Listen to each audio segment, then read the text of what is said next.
प्यारे बच्चों, माहौल के बारे में तो आप जानते हैं, ये लफ्ज़ भी आपने सुना है, अपनी रोज़मर्रा ज़िंदगी की गुफ्तगू में भी इस्तेमाल करते हैं, लेकिन बाकायदा तारीफ़ हम पढ़ते हैं। सवाल है माहौल किसे कहते हैं, और इसका जवाब है हमारे इर्द गिर्द का मंजर माहौल कहलाता है। और नीचे थोड़ी सी तफसील भी है, पौधे, जानवर, इंसान और फ़िज़ा मिलकर माहौल बनाते हैं। अजीज़ बच्चों, जहाँ हम रहते हैं हमारे इर्द गिर्द क्या है, हमारे ऊपर क्या है, हवा कैसी है, पानी कैसा है, सफाई सुथराई का निज़ाम कैसा है, ये सारी चीज़ें मिलकर माहौल बनाती हैं। देखो कैसा माहौल है, अच्छा है ना? चलें आगे चलते हैं।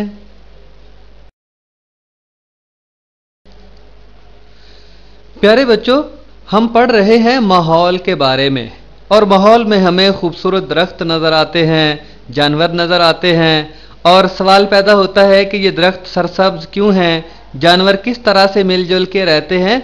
तो इन सारी बातों को हम इस बाब में पढ़ेंगे। और यहाँ है पौधों का खुराक तैयार करना। मैं पढ़ता हूँ, आप समझिएगा। पौधों के खुराक तैयार करने के अमल को ज़ियाई तालीफ, अंग्रेज़ी में फोटोसिंथेसिस कहते हैं, ज़ियाई तालीफ कहते हैं। बच्चों, ज़िया का मतलब रोशनी या नूर होता है, हम नामों के साथ भी इस्तेमाल करते हैं, जैसे ज़ियाउल्ला, ज़ियाउर रहमान। ज़ियाउल्ला अल्लाह का नूर, ज़ियाउर रहमान रहमान का नूर। और भी हम बहुत से जुमलों में रोज़मर्रा ज़िंदगी में ज़िया का लफ्ज़ इस्तेमाल करते हैं। तो ज़िया का मतलब तो रोशनी, और तालीफ का मतलब जोड़ना या जुड़ना, जमा होना, इकट्ठा होना। यानी रोशनी की मौजूदगी में मुख्तलिफ चीज़ों का इकट्ठा होना, ये ज़ियाई तालीफ कहलाता है, और इससे ही खुराक बनती है पौधों की। मैंने लिख भी दिया है नीचे नुक्कर पे, ज़िया का मतलब रोशनी और तालीफ का मतलब जोड़ना है।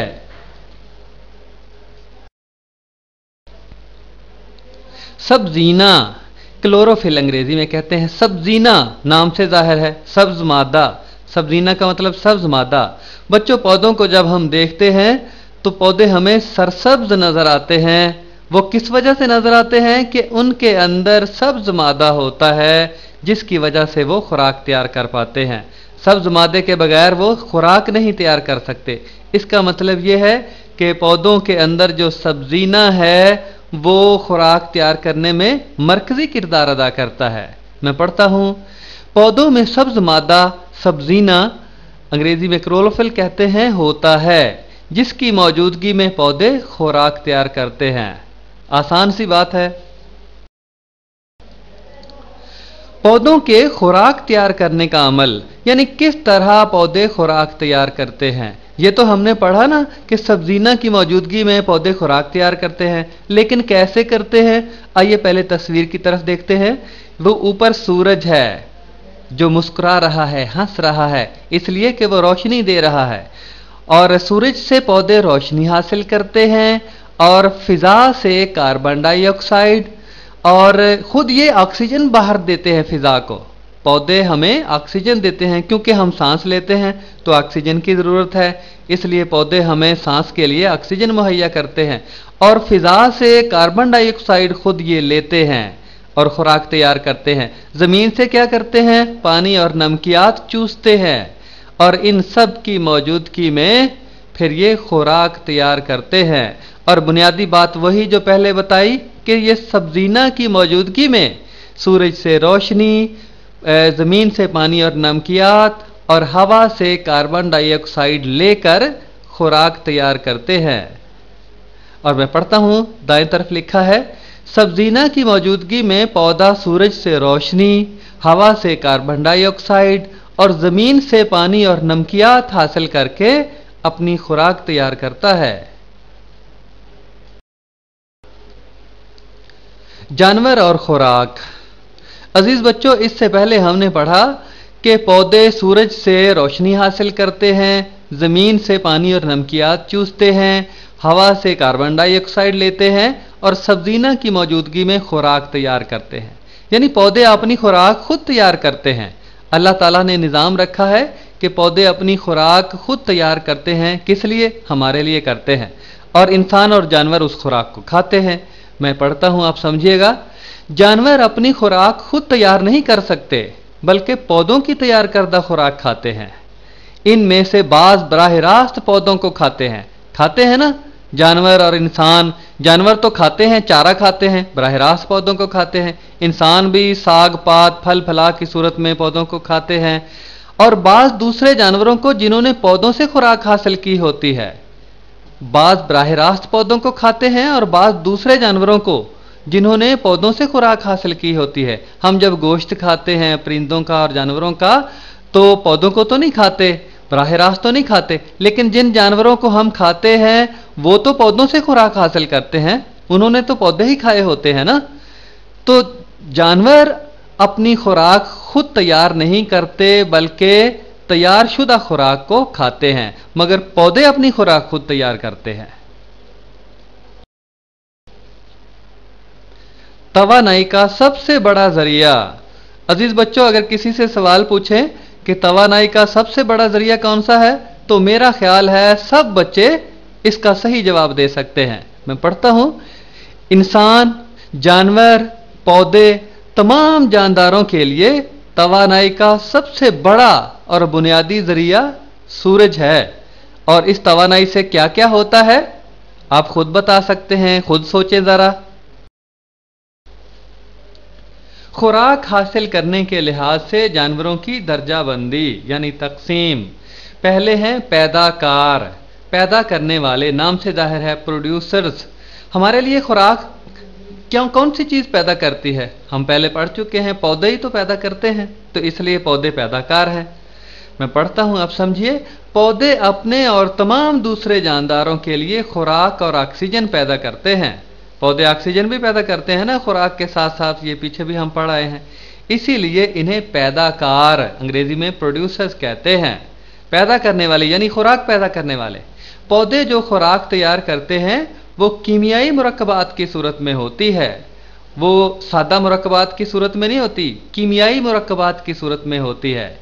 इनमें नशास्ता, कार्बोहाइड्रेट्स, नशास्ता, बच्चों जिन चीज़ों से आटा हासिल होता है उनमें नशास्ता सबसे ज़्यादा होता है। लहमियात, ये गोश्त में, दालों में, और बहुत से पौधे ऐसे हैं जैसे सुरंजान, सुहांजना जिसे पंजाबी में कहते हैं, उसमें भी लहमियात काफ़ी होते हैं। और इसी तरह चिकनाइयाँ, जिनसे पौधों से तेल हासिल होता है, चिकनाइयों को अंग्रेजी में फैट कहते हैं, तो तेल हासिल होता है। मसलन सरसों है, तोरिया है, राया है, सूरजमुखी है, और बहुत सी ऐसी चीज़ें हैं जो तेल पैदा करती हैं, तो तेल में चिकनाई होती है ज़्यादा।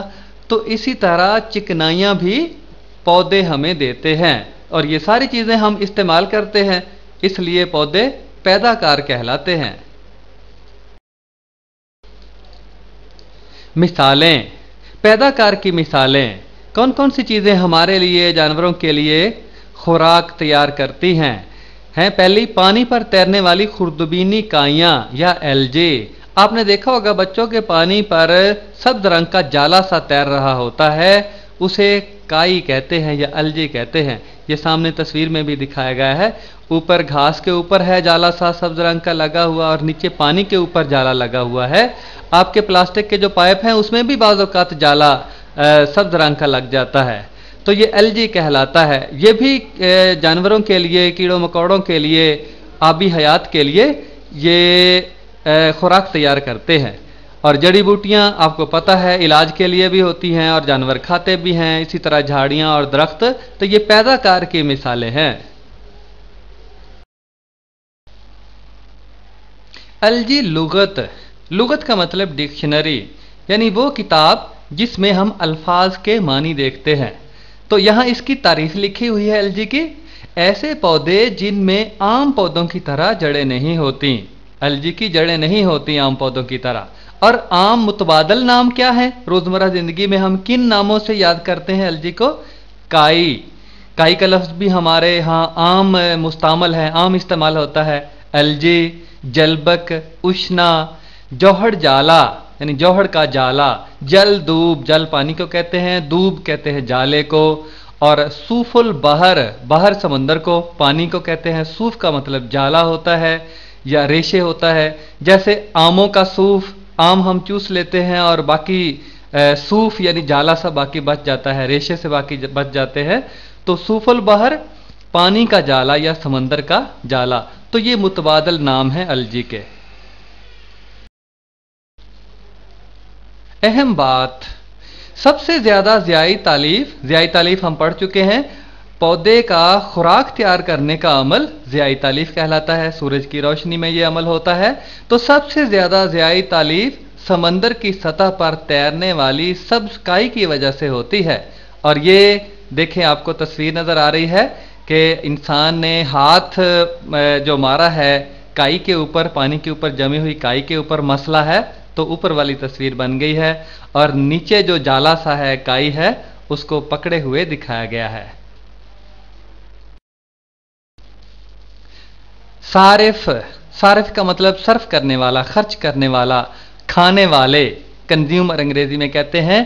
तो पहले हमने पढ़ा कि पैदाकार खुराक पैदा करते हैं इंसानों के लिए, जानवरों के लिए। सारिफ उस खुराक को इस्तेमाल करते हैं, सर्व करते हैं, खाते हैं।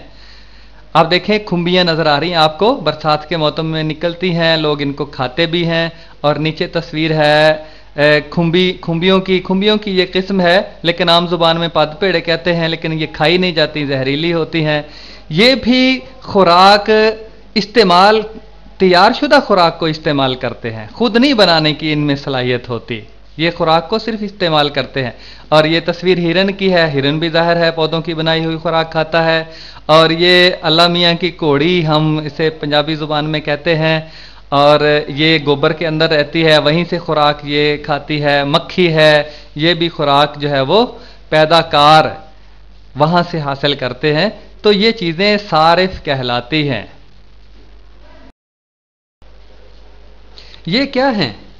पैदाकार हैं, सारिफ हैं, या तहलीलिये हैं? बता सकते हैं ना आप? तहलीलिये या तहलील कुनिंदगान, तहलील करना, हल करना, अलग अलग करना, गलाना।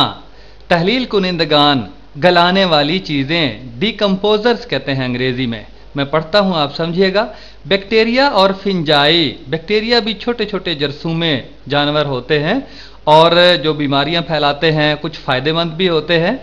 और फिंजाई कहते हैं फफूंदी को, फफूंदी, उल्ली जैसे हम कहते हैं पंजाबी जुबान में, अचार को उल्ली लग जाती है, रोटी को लग जाती है, तो ये फफूंदी होती है।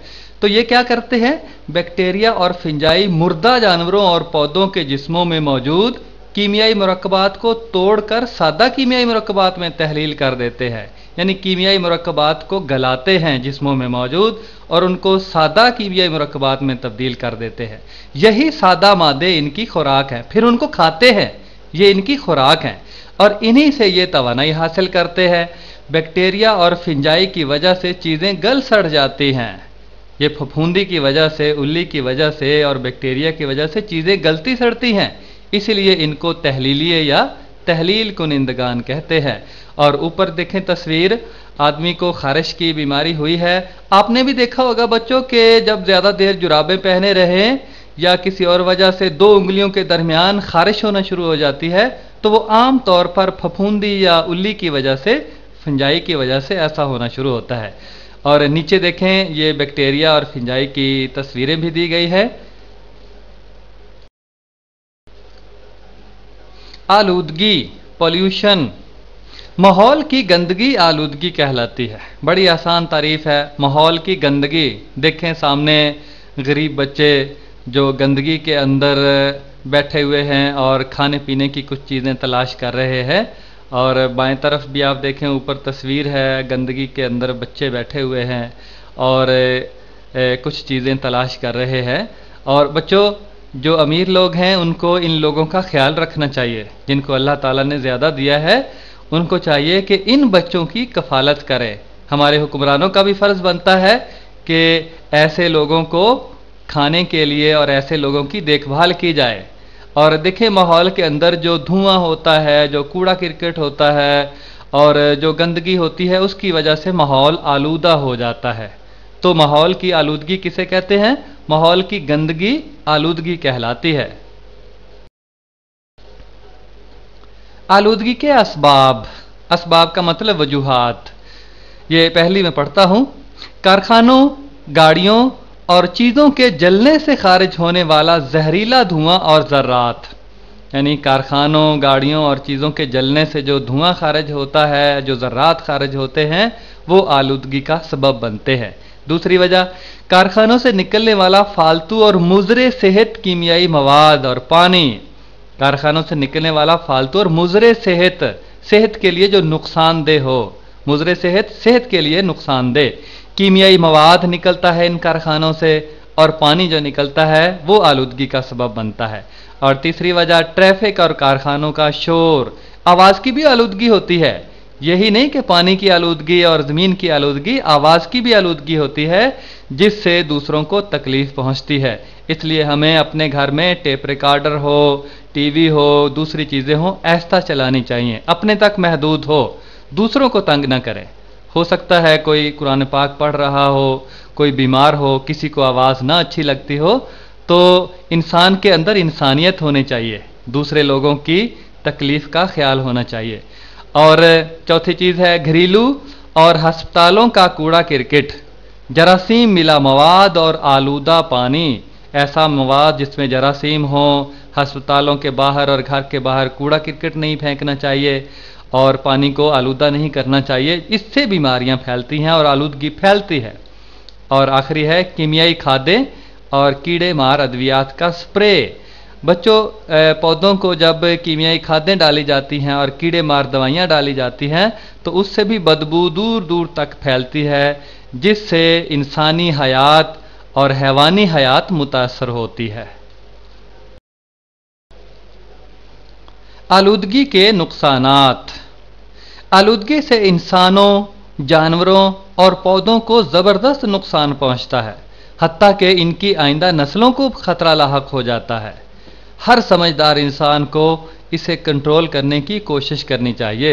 دیکھیں نا، سامنے تصویر نظر آ رہی ہے، یہ بائیں طرف ایک ڈرم پڑا ہوا ہے، اس کا جو فاضل مادہ ہے، گندا مواد، وہ پانی میں مل رہا ہے، اور بچوں یہاں سے جو مادے گلنے سڑنے سے ہوا ہوگی وہ آلودہ ہوگی، نقصان دہ ہوگی، وہ جب پھیپھڑوں میں جائے گی، بائیں طرف تصویر ہے پھیپھڑوں کی بنی ہوئی، پھیپھڑوں میں جائے گی تو پھر نقصان دے گی، انسان کو بیمار کر دے گی۔ ماحولیاتی آلودگی کا سد باب۔ سد باب کا مطلب رکاوٹ، روک تھام۔ ماحولیاتی آلودگی کو کس طرح ہم روک سکتے ہیں؟ ماحولیاتی آلودگی کی روک تھام کے لیے پہلا کام کیا کرنا چاہیے؟ کوڑے کرکٹ کو مناسب طریقے سے ٹھکانے لگائیں۔ میں پڑھتا ہوں، آپ سمجھیے۔ گھروں، بستیوں کے کوڑے کرکٹ سے بہت سے جراثیم اور بیماریاں پھیلتی ہیں، اس کو گلیوں اور بازاروں میں نہ پھینکیں۔ کوڑے کرکٹ کو گھروں کے باہر، گلیوں اور بازاروں میں نہیں پھینکنا چاہیے، بلکہ مناسب جگہ دیکھ کر وہاں پھینکنا چاہیے جہاں آلودگی پیدا نہ ہو۔ دوسری بات، اسے کھلا نہ چھوڑیں بلکہ مناسب طریقے سے زمین میں دبا دیں۔ بچوں، ہماری تو عادت ہے، دیکھا ہے نا آپ نے، لوگ گھروں کے باہر گندگی اور کوڑا کرکٹ پھینک دیتے ہیں، کھلا پڑا ہوتا ہے اور اس سے ہوا آلودہ ہوتی ہے، بدبو پھیلتی ہے اور بیماریاں پھیلتی ہیں، تو اسے زمین میں دبا دینا چاہیے یا باہر کہیں دور پھینک دینا چاہیے۔ اور تیسری بات، گرے پڑے پتوں اور دوسرے نامیاتی مادوں کو کھاد کے طور پر استعمال کریں۔ یہ گرے پڑے پتے ہیں اور دوسرے نامیاتی مادے ہیں، جیسے روڑی ہے اور گوبر وغیرہ ہے، اس کو کھاد کے طور پر کھیتوں میں ڈال لینا چاہیے، نہ کہ گھروں کے باہر، بستیوں کے اندر ان کے ڈھیر پڑے رہنے چاہیے۔ ماحولیاتی آلودگی دور کرنے کے لیے دوسرا نقطہ، وسائل کا کم اور بہتر استعمال۔ جو وسائل ہمارے پاس موجود ہیں ان کا کم سے کم استعمال کریں اور اچھا استعمال کریں۔ میں پڑھتا ہوں، آپ سمجھیے۔ خوشحال زندگی گزارنے کے لیے صنعتوں کا قیام ضروری ہے، کیونکہ صنعتوں سے روزگار ملتا ہے، لوگوں کو نئی نئی چیزیں بنتی ہیں، اس لیے لوگوں میں خوشحالی آتی ہے۔ تو خوشحال زندگی گزارنے کے لیے صنعتوں کا قیام ضروری ہے۔ اشیاء کی تیاری میں معدنی وسائل وہ ہوتے ہیں جو زمین سے ہم نکالتے ہیں، تو اشیاء کی تیاری میں معدنی وسائل اور توانائی استعمال ہوتی ہے۔ اس عمل میں آلودگی بھی پیدا ہوتی ہے، کیونکہ جہاں توانائی استعمال ہوتی ہے، تیل، پیٹرول، گیس وغیرہ استعمال ہوتی ہے، وہاں پھر آلودگی بھی پیدا ہوتی ہے، دھواں نکلتا ہے اور گندا پانی پیدا ہوتا ہے، نکلتا ہے، تو ارد گرد کے ماحول کو نقصان پہنچتا ہے۔ ہمیں چاہیے کہ وسائل کا کم سے کم اور ضروری استعمال کریں تاکہ ترقی کی رفتار بھی متاثر نہ ہو اور ماحول پر بھی برے اثرات مرتب نہ ہوں۔ وسائل استعمال ضرور کریں لیکن جہاں ضرورت ہے، بلا ضرورت بغیر ضرورت کے وسائل استعمال نہ کریں، اور ساتھ ساتھ ماحول پر بھی جو برے اثرات مرتب ہوتے ہیں ان کا بھی خیال رکھیں۔ کارخانوں کو شہری آبادیوں سے دور رکھنا چاہیے۔ جو کارخانے شہری آبادیوں کے قریب ہوتے ہیں وہ زیادہ نقصان پہنچاتے ہیں ماحول کو، بیماریاں بھی پھیلتی ہیں اور بہت سے مسائل پیدا ہوتے ہیں۔ متبادل ذرائع کا استعمال، یہ تیسرا نقطہ ہے ماحولیاتی آلودگی دور کرنے کے لیے۔ کچھ ذرائع تو ہم استعمال کر رہے ہیں، مثلا پٹرول، تیل، گیس، کوئلہ وغیرہ، یہ ہم پہلے سے کارخانوں میں استعمال کرتے ہیں۔ ان کے علاوہ جو ذرائع ہیں، کچھ صاف ستھرے ذرائع بھی ہیں، ان کو استعمال کریں تو آلودگی کم ہوتی ہے۔ میں پڑھتا ہوں، تیل اور کوئلہ بہت زیادہ آلودگی پیدا کرتے ہیں۔ ان کے برعکس سورج سے حاصل ہونے والی شمسی توانائی ایک سستا ذریعہ ہے، اس سے کسی قسم کی آلودگی پیدا نہیں ہوتی۔ اسی طرح پانی اور ہوا کے ذریعے پیدا کی جانے والی بجلی بھی ایک صاف ستھرا ذریعہ ہے۔ آپ دیکھ رہے ہیں نا اوپر والی تصویر میں ایک بڑا سا اوپر چھت کے اوپر تختہ سا آپ کو نظر آ رہا ہے اور اس کے اوپر نیلے رنگ کے شمسی سیل لگے ہوئے ہیں۔ یہ شمسی بیٹریاں ہیں، سیل ہیں۔ ان کے اوپر جب سورج کی روشنی پڑتی ہے تو یہ توانائی فراہم کرتے ہیں، بجلی پیدا کرتے ہیں، جس سے ٹیوب ویل بھی چل سکتے ہیں اور مشینیں بھی چل سکتی ہیں۔ تو نیچے والی تصویر میں جو کھمبے آپ کو نظر آ رہے ہیں، ہوا چلتی ہے تو یہ پنکھے چلتے ہیں اور پنکھوں کے نیچے چھوٹے چھوٹے ٹربائن یا چرخیاں لگی ہوئی ہیں، وہ گھومتی ہیں تو پھر اس سے بجلی پیدا ہوتی ہے۔ تو بچوں، ترقی یافتہ ممالک نے یہ ذرائع استعمال کیے ہیں جس کی وجہ سے وہ لوگ ترقی کر رہے ہیں۔ ہمیں بھی چاہیے کہ متبادل ذرائع استعمال کریں جن سے آلودگی بھی نہیں ہوتی اور مفت توانائی بھی حاصل ہوتی ہے۔ گندا پانی آبی ذخائر میں نہ پھینکیں۔ بچوں، کچھ لوگ ایسے ہیں کہ جو گندے پانی کو آبی ذخائر میں چھوڑ دیتے ہیں۔ آبی ذخائر مثلا کسی گاؤں کے باہر کوئی بڑا سا ٹوبہ ہے، وہاں سے تالاب ہے، وہاں سے لوگ پانی بھر کے لے جاتے ہیں، پانی کو پیتے ہیں اور کھانا پکانے کے لیے استعمال کرتے ہیں۔ تو کچھ لوگ ایسے بھی بے سمجھ ہیں، ناسمجھ ہیں، جو ایسے تالاب کے اندر گندگی پھینک دیتے ہیں، یا پھر کوئی ڈیم ہے جہاں سے بجلی پیدا ہوتی ہے اور دوسرے مقاصد کے لیے وہ پانی استعمال ہوتا ہے، اس میں گندگی نہیں پھینکنی چاہیے۔ تو یہ جو آبی ذخائر ہم نے اپنے فائدے کے لیے بنائے ہیں، ان کے اندر ہر قیمت پر گندگی پھینکنے سے گریز کرنا چاہیے۔ میں پڑھتا ہوں، کارخانہ داروں کو پابند کیا جائے کہ وہ کارخانوں سے نکلنے والے دھوئیں، پانی اور کچرے کو ماحول میں داخل ہونے سے پہلے بے ضرر بنانے کا بندوبست کریں۔ بچوں، آج کل تو جو ٹھوس کچرا ہے یا کارخانوں سے نکلنے والی گندگی ہے، پلاسٹک کے بیگ ہیں، تھیلے ہیں، چھوٹے چھوٹے بوتلیں ہیں، ان سب کو جلا دیا جاتا ہے اور ان سے توانائی بھی حاصل کرتے ہیں، اور یہ جو جلنے کے بعد راکھ وغیرہ بچ جاتی ہے وہ تھوڑی ہوتی ہے، بدبو بھی نہیں ہوتی، جراثیم بھی نہیں ہوتے، تو ان کو پھر الگ سے دبا دیا جاتا ہے۔ تو ہمیں چاہیے، کارخانے والوں کو چاہیے، ان کو کوئی ضابطے کا پابند بنانا چاہیے کہ وہ کارخانوں سے نکلنے والا دھواں، اس سے نکلنے والا پانی ایسے آبی ذخائر میں، نہروں میں، تالابوں میں، کھالوں میں، ندی نالوں میں نہ جانے دے، جس سے حیات، جس سے پودے متاثر ہوں، انسان متاثر ہوں اور جاندار متاثر ہوں۔ اور ان فضلات کو مناسب طریقے سے ٹھکانے لگائیں۔ فضلات کا مطلب گندگی ہوتا ہے، تو ایسی گندگیوں کو پھر مناسب طریقے سے سوچ سمجھ کے ساتھ ٹھکانے لگا دینا چاہیے تاکہ ماحولیاتی آلودگی سے بچا جا سکے۔ چیزوں کو ادھر ادھر نہ پھینکیں۔ دوبارہ استعمال ہونے والی اشیاء کو بار بار استعمال کریں۔ بچوں، کچھ چیزیں ایسی ہیں جن کو ہم بار بار استعمال کر سکتے ہیں، ایک دفعہ استعمال کرنے سے وہ ضائع نہیں ہوتی۔ استعمال شدہ اشیاء مثلا کاغذ، شیشہ، پلاسٹک وغیرہ کو دوبارہ قابل استعمال بنایا جا سکتا ہے۔ مثلا کاغذ ہے، شیشہ ہے، پلاسٹک ہے، اس کو دوبارہ بھٹیوں میں ڈالتے ہیں اور دوبارہ ان سے کاغذ بنایا جا سکتا ہے، دوبارہ اس ٹوٹے پھوٹے شیشے سے صحیح شیشہ بنایا جا سکتا ہے اس کو صاف وغیرہ کر کے۔ تو اس طرح جو ایک دفعہ استعمال کر لیتے ہیں چیزوں کو، پھر بار بار ان کو استعمال کیا جا سکتا ہے۔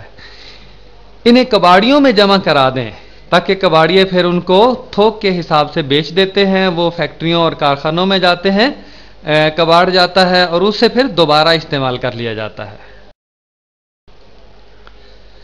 آپ نے کیا سمجھا؟ بچوں پیچھے جو پورا باب ہم نے پڑھا ہے، ہم دیکھتے ہیں کہ آپ نے کیا سمجھا ہے۔ پہلا سوال ہے ماحول کسے کہتے ہیں؟ دوسرا سوال ہے ماحول کے اجزائے ترکیبی بتائیں، یعنی کن چیزوں سے مل کے ماحول بنتا ہے۔